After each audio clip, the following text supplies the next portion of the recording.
I knew that people were like bag, bit. What did you say? Bag? Bag? Yeah. Like, what do you put your groceries in? A bag. Yeah, but you're Canadian. Well, I don't know what I am. Yeah, that's true. Because you're Belizean. I'm Canadian. like a bag. Big. What do people say? Big. Bag? You can, like, they have a whole Google or a whole wiki page about the Pacific Northwest accent. Oh, okay. Yeah. Well, you know what I've noticed, and I don't know if this is Pacific Northwest or American or what it is, but the whole, yeah, no. People say that all the time. West Coast. Yeah, no. Yeah. And it's like, well, what do you mean? Yes. Yeah or no? Yeah. Yeah, no. Yeah, no. Oh, yeah. No.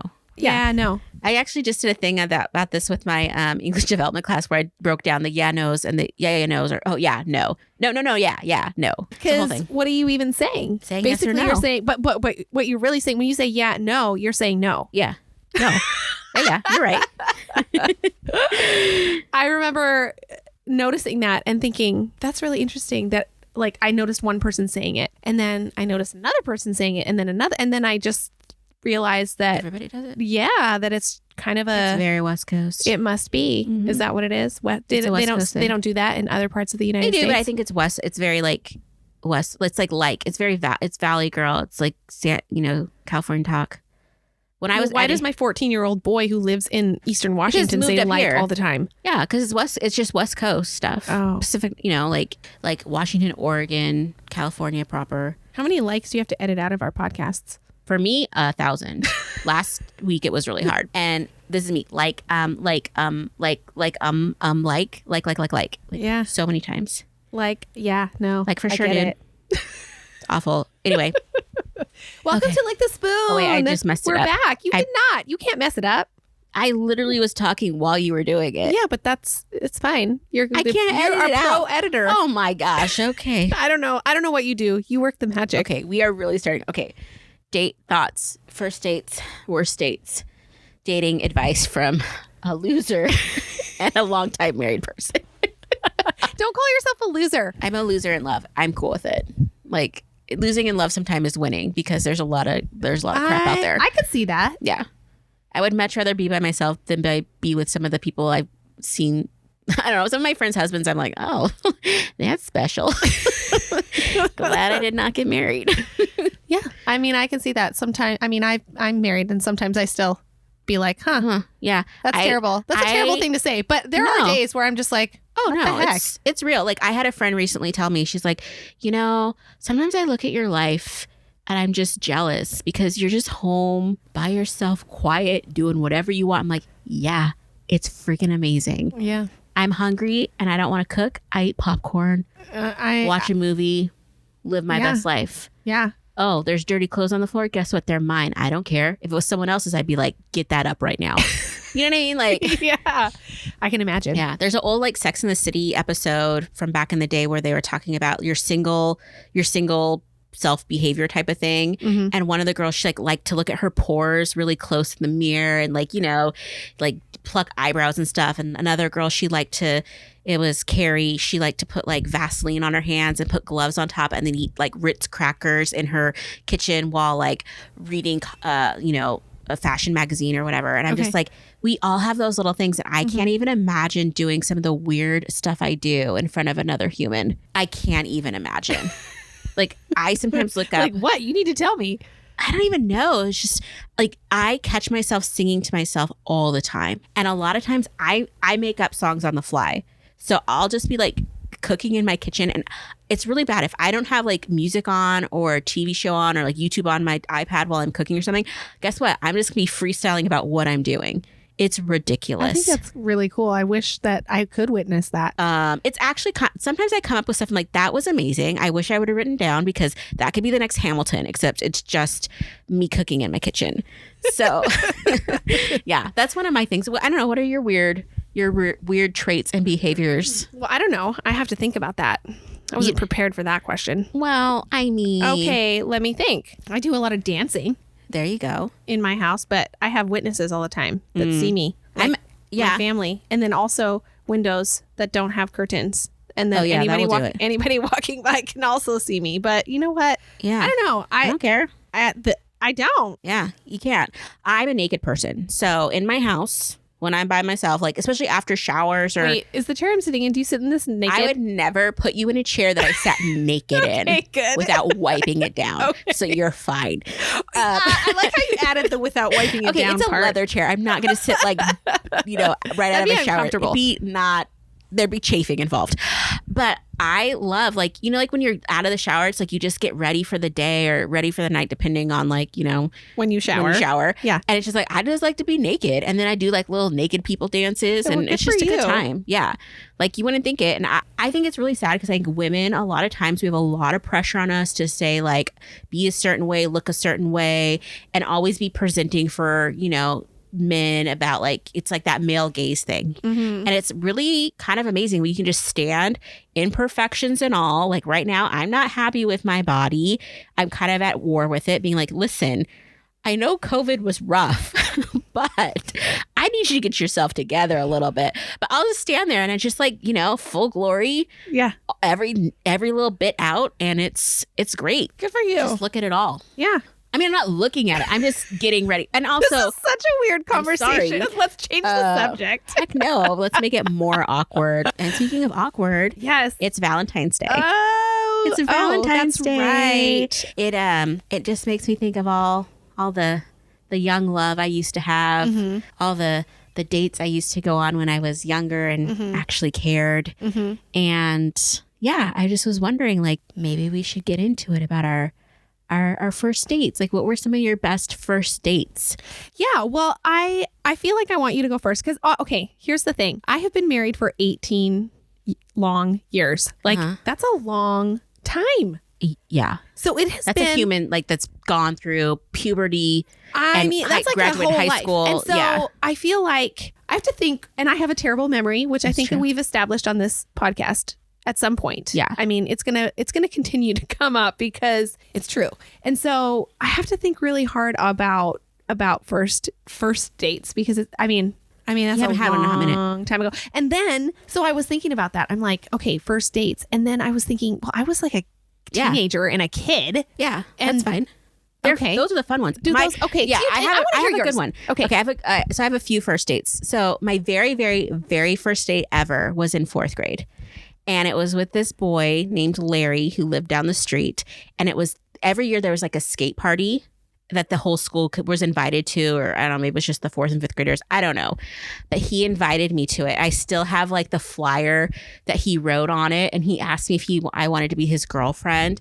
And so we went to the skate. And I don't, because you didn't grow up in the States. So it's like, you've been to a roller rink, right? Yes. Okay, yeah. So they have like the little couple song that comes on. Yes. And it was the first time I held hands with a boy. And I just remember being so nervous. And they used to call me Frizzy Lizzy. So I had these like horrible bangs that were just curly and not kept. That was your nickname? Was Frizzy Lizzy, yeah. And they called him Harry Larry. Again, a lot of things transpired. And I just remember we were like holding hands. He was like the only other black kid at school too. So it's just like we're holding hands and we're just like going around the roller rink. And I just remember my hand getting so sweaty. And then I realized I don't really like holding hands. And I kind of like threw his hand down and like wiped my hand off. I'm like, this is exhausting. Yeah. And already I knew, I'm like, you're a different kind of annoying Beth. But it was so cute. And like he wrote me a little poem. Cute. Oh my gosh. I still have it. Who is this guy? He's this 4th grader. I don't know, like Larry. And he's just so adorable. Like it's like the first love letter I ever got. It's just so, and it's so sweet and innocent. And it's like, he wrote me a poem that was like, roses are red, violets are blue. What I'm trying to tell you is I love you. Oh, which, oh my God. I don't even know if that's original, but like, thank you, sir. I will keep this forever in my heart. Do you still have it? Oh, in your heart. I do. No, I have it. I'll see if I can. In my heart and in my box. I was a hoarder, so I have all my memories. Okay. Yeah. I've gotten rid of a lot of them, but I mean, how could you ever get rid of your first love letter? Oh my gosh. Now, the next date I remember going on was in 6th grade, and it was a double date with me and 2 boys. What? Yeah. So, yeah. First, let me just set the scene. So it's me and these 2 guys, one black guy, one white guy, and they're best friends or something. And I think the white guy, he and I were friends and always like flirted. Again, we're like 6th grade. So we've been flirting since like elementary school as much as you can, whatever. And I think he wanted to like introduce me to his black friend. For whatever reason, people only think I date black people. Oh, okay. Because I'm a black person. Even now, I've had friends try to like set me up with people who are like, well, the only black person I know. I'm like, listen, I appreciate you recognizing that I am of African descent. However, I don't just date black men. Like you can hook me up with anybody that is age appropriate. Asian? Oh, I thought you were going to say Asian. Yes, that too. But age appropriate. Right. And has some teeth. Not even all their teeth, just some teeth. And I will be there. Wow, that is not even a very high standard. My standards are real low right now. I'm going to tell you about a worse date soon. I want to hear that. Anyway, so I'm going to get ready for this date. And so I'm like, Dad, this is like 1992. And I'm like, Dad, I need to go to the Target because I need a jumpsuit. And it wasn't even a jumpsuit. It was a bodysuit. You know how you get an idea in your head of what you need to look like to go on a thing. I was like, I need a blue bodysuit. I'm going to wear some white denim pants. This is very specific. Very specific. And I'm like 12. So my dad, God love him, he takes me to the Target to find a blue bodysuit. And my dad was not a shopper, let's just say. And so we get to Target and there's like tons of them. You know what I mean? Oh, And I'm having to look at each one. And my dad was just like getting more and more agitated. Yeah. And then I'm feeling the pressure. And it was like a whole thing. And poor Fred was just like, I don't see the difference between the two suits. Just get a bodysuit. I want to go home. Yeah. And but I ended up getting one and it was kind of V. It was like a little bit low. So I was going to show off my, my girls. Yeah. Again, I'm 12. Yeah, so I get ready. And I'm in this like form-fitting bodysuit. And I was a voluptuous young lady. I bet you were so cute. That's one way to say it. I was something. I was full of myself. And so I'm wearing these like blue denim whiteout pants and my little suit. And I had gotten this like birthstone necklace, some cheap birthstone necklace. So I have that on. So it's like this blue fake diamond on this gold chain, and I show up and we're gonna go bowling. So I meet them at the bowling rink, these two boys. Yeah. And they liked my shirt. Let me just tell you that. Oh my gosh. I remember it was a big hit. And so I don't even remember bowling or anything. I just remember after the fact, like being outside and just like totally trying to flirt. Yeah. But being 12 and like not really knowing, but thinking I did. And it was so cringe. Like now I can only imagine what people driving down the street saw these like 3 little kids and one girl in a bodysuit just like shaking her tatas at these 2 12-year-old boys. And so that was like my second real date. But yeah, it was a gym. It was a good one for sure. Oh, yeah. Yeah. So it was great. I want to hear. Okay. So, those are your first. And those are my story. Those are my first like young. Yeah. And those are great. I mean, those are great memories. They were great memories. Like if it was Inside Out and it was a core memory, they were good. Okay. Yeah. Right. Inside Out the movie. Inside Out the movie. Yes. Got it. Yeah. Core memory of those early experiences. Amazing. As I got older, the ball turned gray and died out because it just got worse and worse. Oh my gosh. There was this one time. This was, oh my gosh, flashback. So I was in college and I lived and worked in the same building. And it was whatever. And there was this guy and he was like a construction guy. What do you mean you lived and worked in the same building? I lived in a condo high rise and like I worked in an office that happened to be in a condo. So somebody ran a business out of their house. The whole condo was the office. Okay. So I lived and worked in the same building. So it was sweet because I lived in Chicago and during the summers, I wouldn't even have to go outside. I would just go from like the 3rd floor to the 16th floor. Yeah. Is it hot there in the summer? It is hot and humid and disgusting. Okay. Like it's awful. I would probably love it. Okay. You would, yeah. But it got old because it's just like I'm clammy all the time. Yeah.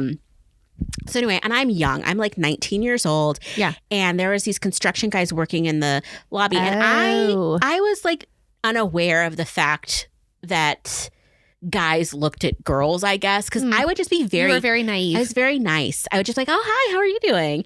And I didn't realize that was like an open door for people to be like, oh, she would like to be with me. Yeah. So there was this one guy and I said hi to him in the lobby like once or twice, this construction guy. And then all of a sudden one day I get flowers at work. Oh, like flowers and a candy. And he called me and it freaked me out because how did he know where I worked? How did he know the number? Like he must have got it from the doorman or something. It was so creepy. And then he like not cornered me, but I said thank you and stuff. Like I was trying to be polite. But you were not interested in that way? No, I was like 19. Well, how old was the construction? He was probably like 24, 25. Not older, okay.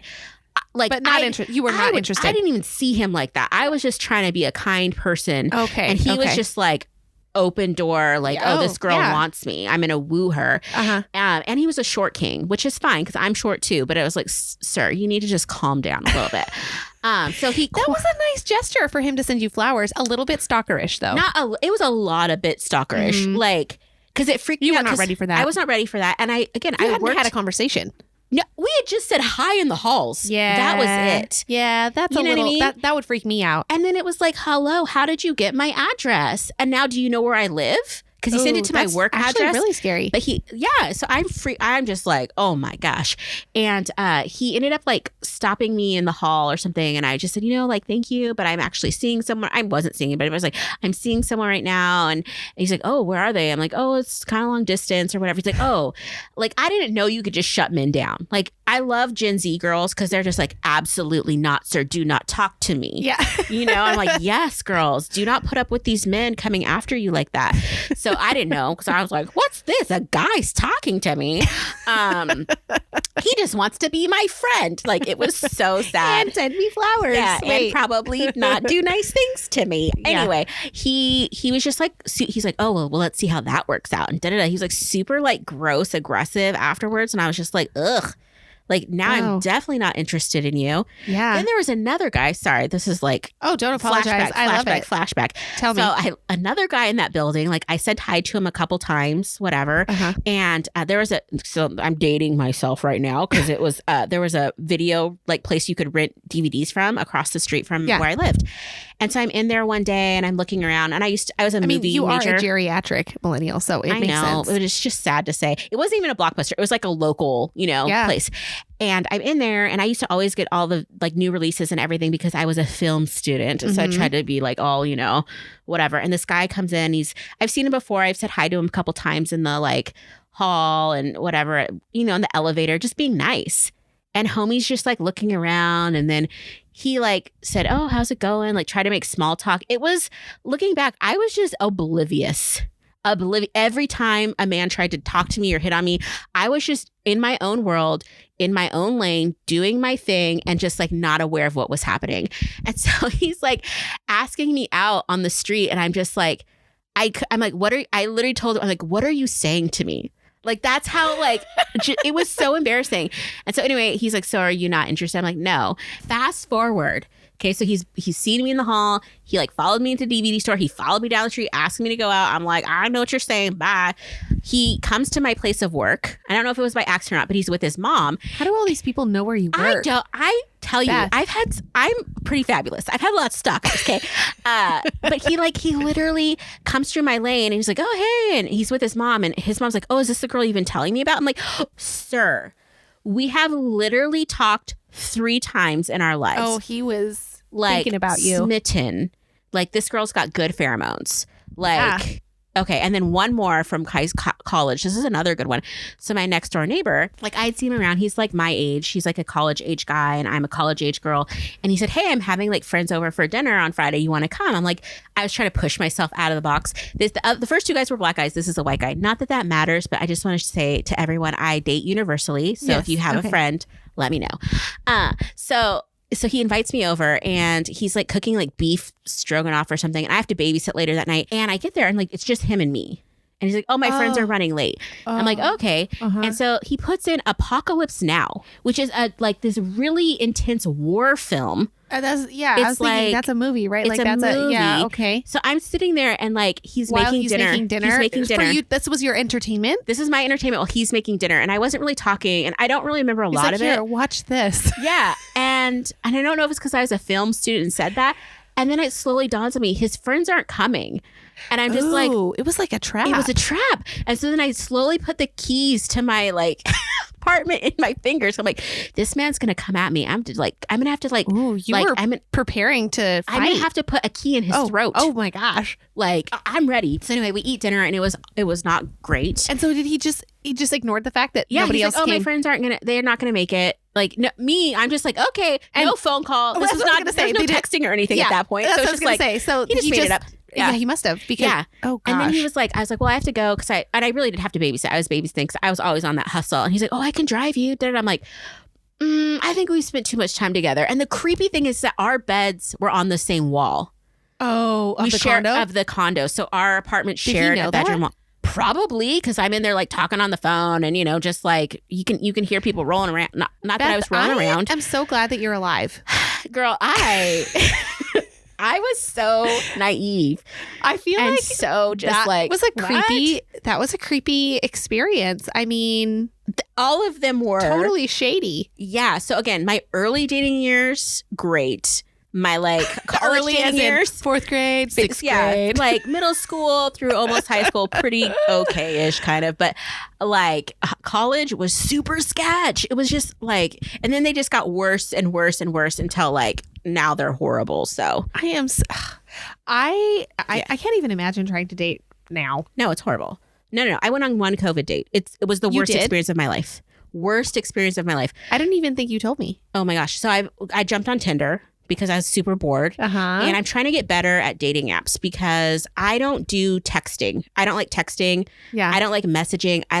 I'm really bad at being cute. I mean, clearly I've been on dates with people before and not realized they were a date or, you know, realize somebody's asked me out. So I'm not great at that. Okay. I would rather just like, can we just get to it? Like, this is so boring to have to try and be, I don't want to be cutesy. Okay. Like I'm really bad at it. Anyway, so I'm on the Tinder and I paid for Tinder Gold because my thing is I get a little bit nervous because, you know, I'm a Black woman in a primarily not Black community. And there's some racism elements here. And so I only swipe on guys that have already swiped on me because at least they know I'm Black to begin with and I'm not going to get, because I've had like some weirdo racisty type things. This one guy, he reached out to me. This was years ago on like some dating site. And so I didn't even think I liked him. I think I just swiped or whatever you did, just say, oh, is it a match? And then like a few days later, he sent me this really weird message like, oh, you're so cute and da-da-da-da-da. And I'm like, it was just really bizarre. Okay. Then the next day he responds back. He's like, oh, that was my ex-girlfriend that did that. Like she was just trying to whatever. And do you want to know her name and where she works? It was like this guy. What in the world? Trying to create drama? Yeah, it's like he wanted to, and it wasn't her. I in my gut, what I think happened is homeboy wanted to find someone that was going to go like rough up his girlfriend or something. And he thought of me. And I'm like, sir, just because I am Black does not mean I am a violent person. Like, what the heck? It was so awkward. It was so obvious. And I was just like, it was so gross. So what is gold? What is Tinder Tinder Gold? Gold means you pay for it. Like Tinder's free, but Tinder Gold you pay for it, and then you can see like who's interacting with you and stuff. Okay. So anyway, so I pay for it, and it's like basically it's whatever. So I swiped this one guy, and we start talking a little bit, and he wanted to do like a Zoom call, and it's COVID, so like cool. Oh, So I was putting it off, and I didn't want to do it. I had just had a feeling it was not going to work, and I was right. But I did it because, you know, I'm always pushing myself out of my boundary. And so we get on the Zoom call. And first of all, he's like, I don't know, it was just so awkward. We kind of say, hey, how are you? It's just awkward. Like we've never met and now we're on Zoom together. It's super awkward. And it's like he goes into like a 25-minute rant about himself, just talking about himself. Because he's nervous. He doesn't even probably know what to do. Oh, no. He was not. I don't feel like he was nervous. I feel like he was like a weirdo. Douche. Yeah, he just was like just talking about himself, and then he brought up, you know, like you're trying to find anything to connect with, and like I was a youth minister at the time, and he said he had been a youth pastor. I'm like, oh, try to connect on that. He's like, yeah, but I don't believe in like this part of Genesis and da da da da blah blah blah. Okay. And I'm like, okay, I didn't really think we were gonna get into like this, like religion, first thing off. And he just keeps talking about, he's like, well, I don't really like dating church girls because they always want something more. I'm like, sweetie, I do not want any part of you right now. Okay, I'm not looking to marry anyone, especially you. Yeah. but I couldn't say that because he wouldn't let me get a word edgewise in. So then he was asking about where I work, which, you know, that's pretty typical. And I said, oh, you know, I kind of work for, you know, scientists, blah, blah, blah. And he's like, oh, well, are you a contractor, or are you this or that? He's like grilling me on like the kind of if I'm a contractor or not. And he starts asking me all these questions like, well, do you know what this is and this is? These terminologies. I'm like, no. He's like, well, you're not a contractor. You don't really work for them. You don't work for the federal government. You are this. World? And I'm just sitting like, who are you, we mister? are 15 minutes into a date. You have not asked me one real question, and you're trying to fight me on the organizational structure of the company I work for. Like, it was bizarre. And then he told me, like, he's like, I don't think I could date a girl like you because you're too organized. All homie saw was because I was sitting, behind me was a bookshelf. A bookshelf was too organized for him. He's like, let me show you my room. This is a 30-something, late 30s-year-old man. He starts panning around the room. First of all, he's living with a roommate. No hate there. You know, I get it. Millennials, we've had a hard time with housing and stuff. But I'm looking around. He has a twin bed on the floor. No headboard. I'm like, okay, sir, you need to have a real bed, a twin. And again, I'm not trying to be a jerk, but let's be real. Yeah. There's like clothes piles on the floor. He's like, I'm just, it's like a bachelor pad, but for someone that's like 22. And I'm like, sir, we're in just different places. Yeah. We're in different places. It was the most painful 25 minutes of my life. And it's just like, I never, ever want to go on a Tinder date ever again. And I hate online dating and I hate it so much. I just want to meet cute where I bump into somebody at the grocery store while I'm buying some produce. Yeah, or Target. And we just have a cute little interaction and boom, we're just going to get married. I feel like that's a fantasy though. I mean, it is a fantasy, Jayme. I'm going to live in that fantasy. I know. I'm not trying to burst that bubble, but it's not realistic. I think, but one terrible date on Tinder. Did you ever have any other dates on Tinder? I mean, a Zoom date itself, like that's awkward. Terrible. I've had other guys ask me, like this one guy asked me out, but he was like worked a weird shift or whatever. I don't know. Maybe he was married. Who knows? It sounded legit, but he was just like, hey, he worked out of town. He'd be like, one day he called me. He's like, hey, I'm in town. I'm going to go to the movies. Do you want to meet up with me? And he's like, it starts in 15 minutes. I'm like, sir, it is a Saturday at 3:00. There's no way I can be ready for anything in 15 minutes. Yeah. Yeah. No. Plus, I don't come to beck and calls. Like, you're not going to just. Yeah. It's not on your time. So. Yeah. Anyway, this is why I'm single. People are like, oh, I love it too. Because people are like, you don't put yourself out there enough. I'm like, listen, I've put myself out there plenty. Yeah. I've talked to a lot of toads. Okay. Yeah. And I'm just realizing that, you know what? I'm just happy to not be with any of those guys. Oh my gosh. Yeah. I don't even know that like. The world is so different. I know. I try to talk to like my married friends about Tinder, and they've most of my married friends have been married now for like 20-ish years. Yeah, which is crazy. I'm like, you guys are so old, right? But I don't have any experience in that, and so I can only try to imagine what that would be like. Yeah, and it doesn't really sound. No, because dating's gone away. It's not even dating. It's just like, oh, we're just gonna get together immediately, hook up, and. Maybe in the world. Maybe you'll get a dinner out of it. Like that just sounds awful. It does. Like I don't even want to. What about like the eHarmony or whatever? I've been on everything. My youth group always used to make fun of me. Like, you should get on farmersonly.com. And I'm like, listen. What's that? It's for farmers to find love. Okay. It is not a place for me. I am not a farmer, but it's a real thing. Wow. But yeah, I've tried all the dating sites, and I'm not great at it. I watched this TED Talk. There's this lady that she figured it out. She did like analyses and all this stuff to figure out, and she would go on all these dates and rate them, and she figured out an algorithm to find her husband, and she found one. She found a husband by doing that, and I'm like, I should do that. And then I was like, that is way too much energy. I'm sure they have. Effort. Well, I've seen movies or shows about like the matchmaker, like whatever. Yeah, I'm not rich. Like those cost like some of those people cost like hundreds of thousands of dollars. Oh my gosh. And you have to bring something to the table. I'm like, I got a cat. Yeah. And very low debt. Okay. You know what this is making me think of? This is making me think of the arranged marriages. Oh my gosh, I would love one. And when Tony and I were in India, we were, I don't know where we were, at a hotel or at breakfast or somewhere. And we were looking at the newspaper and they have an entire section. Yeah, it's amazing. Of arranged marriages and advertisements for their child. Yeah. Looking for the match. Yes. Like they're like, and they say all this stuff about like it was so different. It was so interesting, so fascinating that that's a thing here too. That's a thing here. Yeah. Like when I lived in Chicago, I was in I don't know what neighborhood, but it was like a neighborhood that had a lot of people from India that lived there. And I was reading the newspaper there, and they had the same thing where it's like people here, but like it's still not. I mean, it's more of an Indian culture or other countries. Yeah. I don't know who else does arranged marriages too, but yeah. Anyway. I read somewhere. I'm going to see if I can find the paper. I'll put it in the show notes. Hold on. Oh wait, go ahead. Would you trust your? Not my parents. No. Okay, that's what I was gonna say. No. I would trust my friends though. You know what I mean? I would trust my friends to arrange. Yeah. Because they would have my back. But I read something that like a lot of those marriages actually last longer. I know. But it just seems like, because marriage is more about, and let me just tell you about what marriage is about, because I know. But it's just like, it's more than just, that long-term partnership. I think I just read another thing that said the number one thing is like, does that person make you laugh? And that's a really important thing, is like, does your partner make you laugh? Or can you enjoy life with them? Because life is really hard. Yeah. And I don't know. I just, my observation of marriages. Yeah. I mean, you're never inside a relationship unless you're in the relationship, but it does not look pretty a lot of the time. And you really have to like, I don't know. But you're the resident expert in marriage. Oh my gosh. Where did Tony take you on your first date? That's a great question.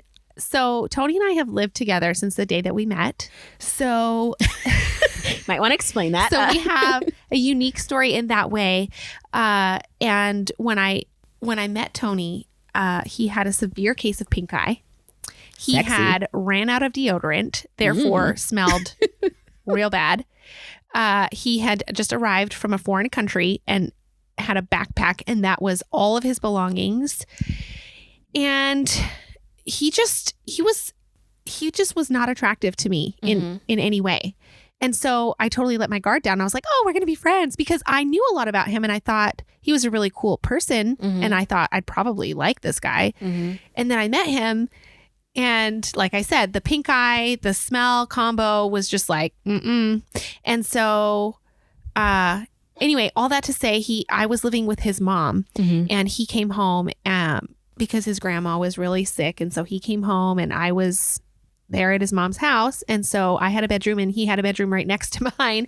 And so we were just there having, dinner and just life happening, and I was trying to like draw him out of his shell and like ask him all these questions, because he is kind of a quieter person. And I'm, not pretty outgoing and love to get to know people and their stories. And I was so fascinated by like where he had just been, because he was just in Cambodia and India and all this stuff. And so we just started talking and we just started spending time together because we were there. And so I don't feel like we had a first like date because we just like lived together. We just like started getting to know each other, and we were just. When did you know? We had a very short length of calendar time, but we were together like all the time ever since we met, like literally all day. Okay, wait. Now I'm remembering. So I invited him. So it was like the first week that he was here, and it was the summertime. It was August. It was the end of August, and it was the fair and what's the thing called? The trucks. Oh, the demolition derby. Okay, yeah. And I was going to the demolition derby with some people, and I invited him. Okay. And so he came, and we were with a group, but that was kind of like an outing that we were at together. And I would not consider that our first date, now that I'm talking about it, as if it was, because it wasn't, because we didn't. I mean, there was nothing going on between us. We were just friends. Yeah. But it just grew. I think I knew, like, as I started to get to know him, and he would play the guitar and he would sing, and I just really liked him. He was such a really amazing person, and just, we had so many similar like perspectives and like values, and just like what was important to him. And so anyway, we met the end of August, started living together right away. And we got engaged the end of October. October impressive. 31st. Yeah. And then we got married December 31st. Oh my gosh. Whirlwind. It was. And it was kind of because it was like I was going to Belize for Christmas and I was like, we could, get married in Belize. Both of us had no money. I really never had a fantasy about a wedding. I didn't care. Like, I just didn't care about the actual wedding part. I was like, whatever. I remember talking to you about your engagement ring because you had gotten it like it wasn't new, right? It was. No, it was like a diamond or something that was reused. Something interesting about your engagement ring. Well, I don't even know. I'm not even sure. I like I said, I have a terrible memory, but I will tell you this. We had looked at rings. He had asked me. No, he hadn't asked me to marry him. We knew we wanted to get married, and he asked my dad for permission in an email. Sexy. Yeah, because my parents live in Belize, and at that time, I mean, this is back in the day, right? Like this is 19 years ago or whatever. He didn't get a response back from my dad. Well, we didn't know that the internet went down. The internet went down like right after. And so it was a week and Tony was incessantly checking his email, just like constantly. Cause he was just, he was sweating. Like he's like, he knew he wanted to ask me. Yeah. He was like, what? And so my parents were without internet for like a week. And then, anyways, the internet came back on. My dad responded and gave his permission, which is so funny. He's like, I trust Jayme, which is awesome. But also I'm like thinking like as a parent, if my, like, I don't know, if the roles were reversed, I'm thinking I just met this person like, and now we want to get married literally 2 months later, you've never met him and you're like, sure, go ahead. But anyway, it all worked out. Yeah. Clearly. Yeah. Anyways, what was I saying though? You were going to talk about your engagement ring a little bit. No, because I think you're thinking of a different friend. I don't even know what you're talking about. Your original engagement ring, not your upgrade. It got stolen. I know, but the one he gave you, what was the story behind it? We went to the store and looked at, and I thought it was a nice, like we kind of picked it out together. And no, I don't think. Was it a conflict-free diamond or something? No, nothing. I think you're thinking of somebody else maybe. I don't know. I feel like I didn't know anything about diamonds. I feel like you're having a false memory about your own engagement ring, and then I'm right here that you guys got it at an antique store. I didn't know anything about diamonds or whatever until I watched that movie. Yeah. Okay. Blood Diamond. And then I was like, that's bad. Yeah. So yeah, I didn't know. Okay. I didn't know anything about that. Okay. So anyway, that was kind of, our first, we didn't really have like a first date. You just got married. We just got married. Like you courted for like 5 minutes and then we're like, okay, this is it. Yeah.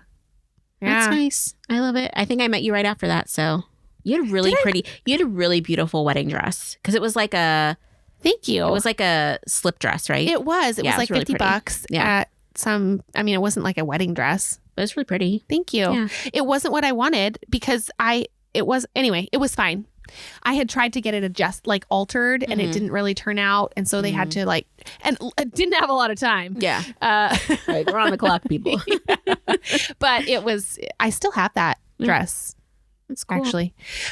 So anyway, but first dates, they're awful. Yeah.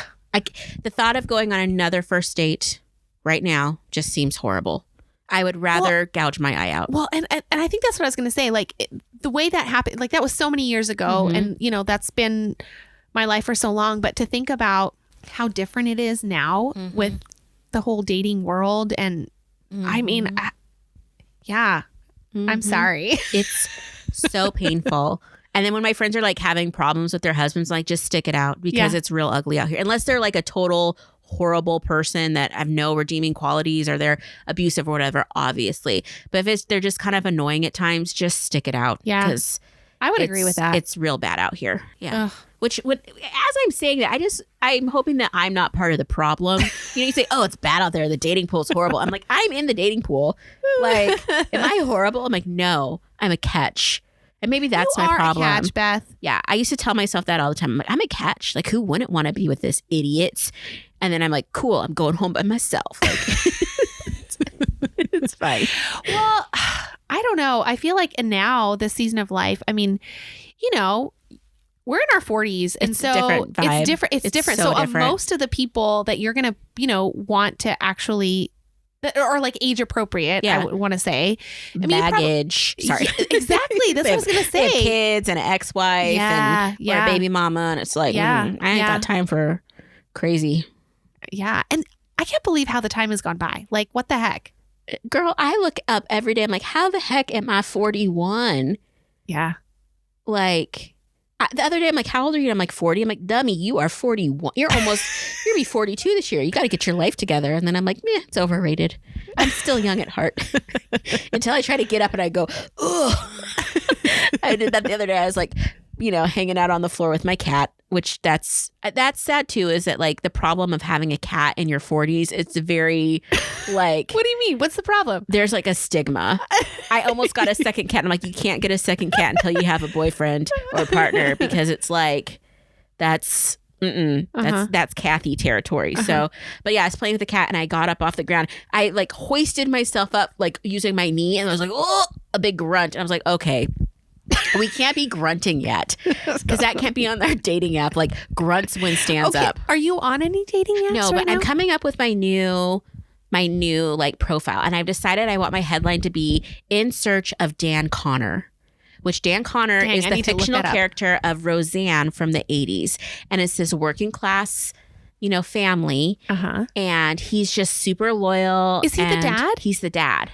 Roseanne's husband. Yes. He's great. I loved John Goodman. Loved him. And like, that is, my dad was kind of that type of guy. And I love that type of guy that's like super loyal, hardworking man, just wants a beer at night, is not trying to, be anything other than what he is. And it's just like, that's what I want. So somebody that just, I have a hard time laughing, which that sounds great.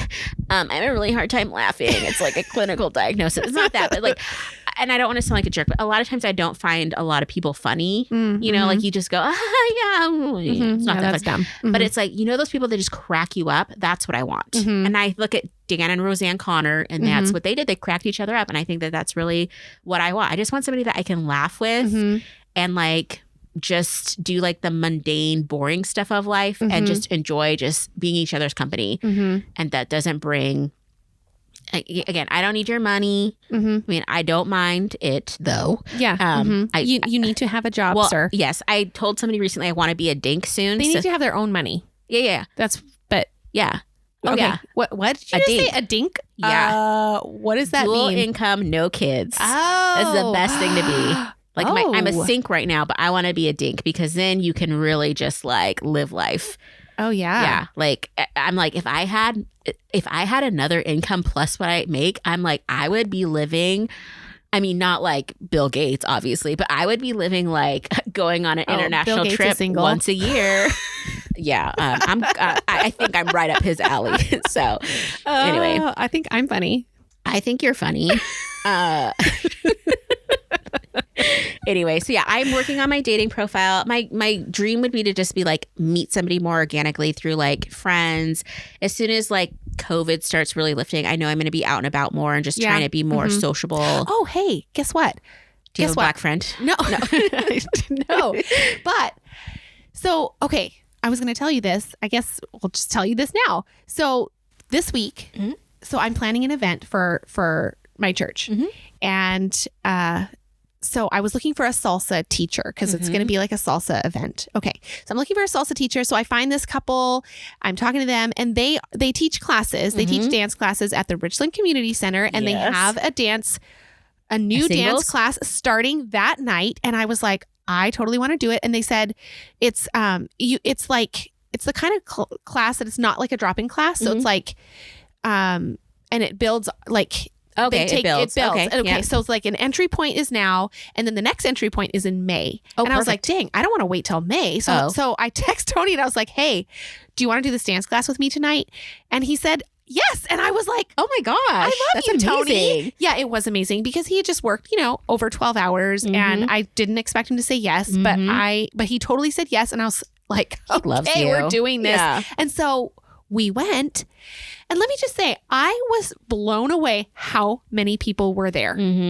And all kinds of people, single people or who were there alone. I have no idea if they're single, but people there alone, couples there, old white dudes, like a bunch of Latino, like young people, couples, like just like a whole gamut of people. And I couldn't believe how many people were there. I was just like, oh my gosh. And so I got there right as the salsa class was ending. Mm-hmm. And so I got to see that group of people, which was, again, a whole group of like 40 people. Wow. Like a variety, Beth. Okay. So I'm just telling you this because I know you like to dance and because I feel like it's a great place to meet people. And I feel like, not that I like actually met anybody, but I wasn't trying to meet people. You know what I mean? Yeah. And it was only the first class and yada, yada. But like one of the people there did talk to us and was telling us how great, like he's been going to these classes for years and he like absolutely loves them. And he was going on and on about like his salsa family and whatever.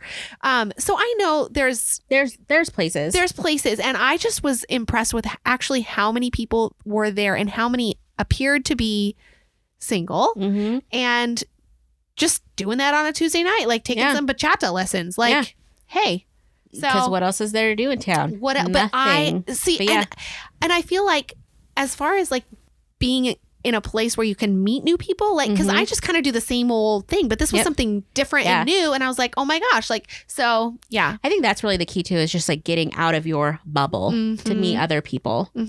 Like I mean, really, I haven't met anybody new since like 2016, right? Because I was thinking to myself, I don't really know, so, like.